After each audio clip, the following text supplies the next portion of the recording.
What's up?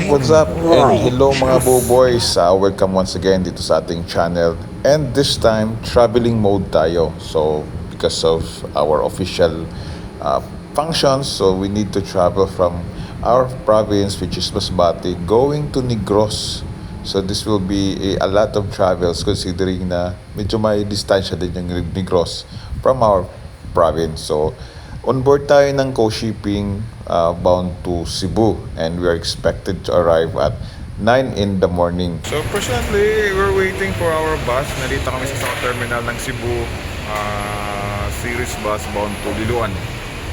Okay, so see you around mga boys. So once we arrive in Cebu City, we immediately proceeded dito sa South Terminal para sa ating bus ride to Liloan. This will take 7 hours. Good thing about South Terminal is aircon yung kanilang waiting passenger area. Yan, sa labas yan ang mga buses. So, I'm excited for the ride! Ride mga boys! So, what's good about our bus travel is every 30 minutes may umaalis. So, we don't have to wait for a long time para lang ma-avail yung schedule na gusto namin masakyan. So, aircon buses yung naka-line up dito mga boys. According sa ating mamang driver, it would take us around 7 hours to reach yung Liloan Town. Liloan Town is still part of Cebu City and it is facing Dumaguete, where we can ride a fast craft going to Dumaguete, and eventually sasakay ulit tayo ng ride to Negros. And yes, after long travel, we arrived at Liloan Port. Ito na yung mga boys, yung port na kung saan sasakay tayo ng fast craft going to Dumaguete City. Okay, so malit yung fast craft. I think this is limited passengers only. The fare is only 120. So yun mga boys, yung yung fast craft yan, waiting na yan. 4 o'clock yung yung naka-schedule na departure. That's so tamang-tama naabot natin mga boys yung fast craft na mabiyahe. What's up mga boys? We're here at Liloan Port. So as you can see likod, within reach lang yung Dumaguete. So yan, may Roro,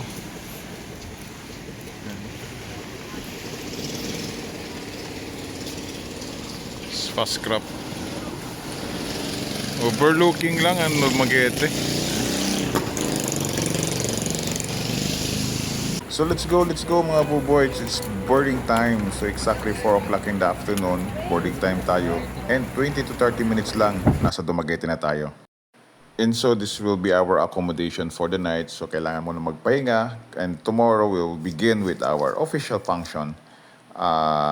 So see you tomorrow mga boys. Rest muna.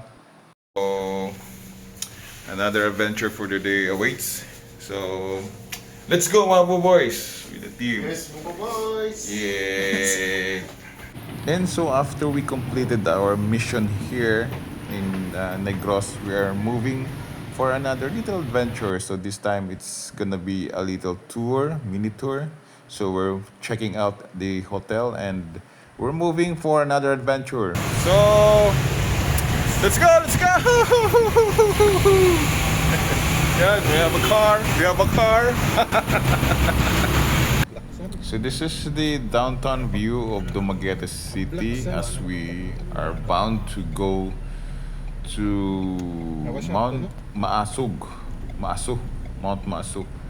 for a little tour, right? So that one there, yung nakikita nyong mountain, that's where we're going. Diyan din sir, may huling Japanese Ano yun? soldier. Anong Mount Talinis. Mount Talinis. Diyan, sir. Yung last na nag-surrender na yung Japanese. nagtago, na Japanese. Tinanggal na rin kasi dito sir yung Japanese shrine eh. Tapos sobrang din kasi sir yung daanan papunta sa Baguio, yung talagang kuweba. So punta tayo ng Mount Talinis. Yung bundok na yan, punta natin yan. Oh, kaya mga kids at home, ito yung video ni Daddy. Hindi kayo makakarating dito. Hanggang dito na lang Dito kaya. daw sir yung Ang ano sir yung parang laging ideal nila kapag Sentro Park, dito. Valencia Park. Oktoberfest. Kasi pesta dito tapos Oktoberfest pa di ano ni San Miguel. Bear Plaza. Bear Plaza. Inuman na, rakraka na. Ideal sir eh.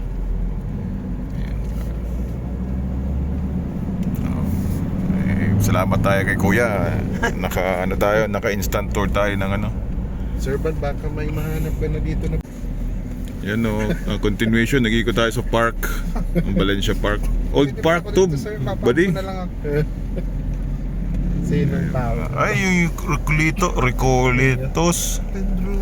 San Pedro. Ano yan, mga old ano pa yan? Private ano to eh, Catholic school pa to eh. Itong kay Boss Greg, sabi niya? Boss naman. Ano yan? Catholic pala yan. Catholic, sa amin yan. Yan.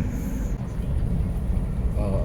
Yan o, single digit yung number, dito lang yan. Tindahan nila. Pag 3 digits four daw, digits 4 digits daw, enter ano? Ito na number. Tapos pwede rin sila Dumaguete. makalabas Kami na tumama to sa isang labas na mga malilit na tao. Tapos yan, ang lalaki, lalapad ng mga tricycle mga boys. So, Valencia Changshari. Yan na, nagpipid ng monkey.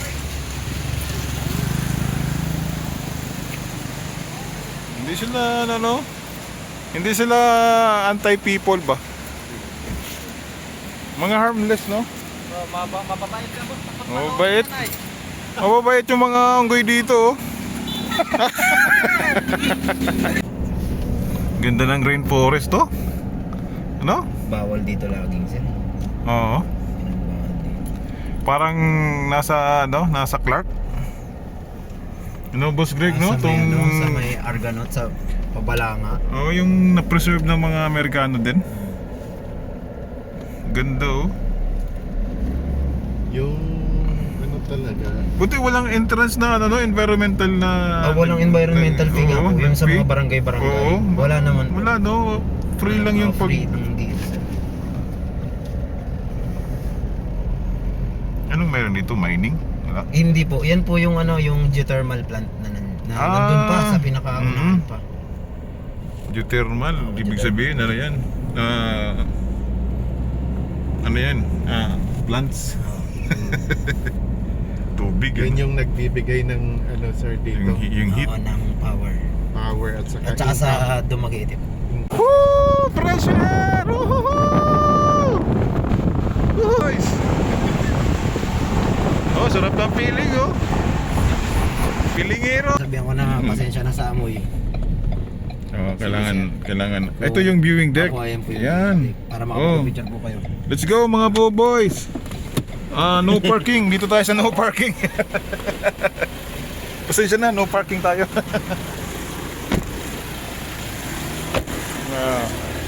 Kami sa viewing deck. So may smell mo na yung sulfur na dahil sa sa usok na yan. Usok na yan, fresh coming from the Mount Magaso. Magaso dahil may naghihiyaw. Wow! Mga matindi itong mga UP professor itong kasama natin na mag-i-explain. Yan, medyo harmful sa experience lang natin yung amoy. Yan. Yang nasa likod ko talagang usok yan coming from the Mount Magaso. Yan, medyo amoy sulfur yung sulfur yung amoy niya kasi direct from vulkan. So mga vent siya. Mga vent, hindi yan actually vulkan pero mga vent siya. Yan, see? Yan. Madami mga tourist, so parang nasa Japan kami. Nasa Japan kami ng mga pogi. Yan po yan. Yan. Okay. Yun. Ganda. Okay, another pose po. Taas kamay. Grabe, oh. Yan, go. Go farm yan, Bayabas. Ito yung manggakat, Bayabas. Bayabas baga. Pares yung mga... Boss, pwede Tour lang. Thank you. Sige, boss. Bobo. Welcome to our mango farm. Ito yung nabili pa lang namin kahapon. Oh, mango farm. Mango farm dahil marami siyang grapes. Ranch. Ranch talaga pala siya. Ayun dun sir, merong doon mismo. Alam mo ba, boss, kung saan kami galing? We're coming from the cattle country. Oo nga sir. We're the rodeo capital, yo! Ay, ito pala yun? Drop by kayong mga boss ng ano? Hotel. Ano? Ranch. Ranch. Yan. Best.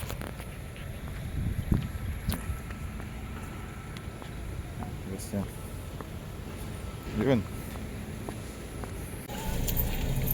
Nani? Oo, yan daw po. So after the mini tour mga po boys, we immediately headed to the Dumaguete port for our travel again back to Cebu City. So thank you mga po boys for watching, and we will see you again sa ating episode 2. Our travel going back to Cebu City. Bye-bye!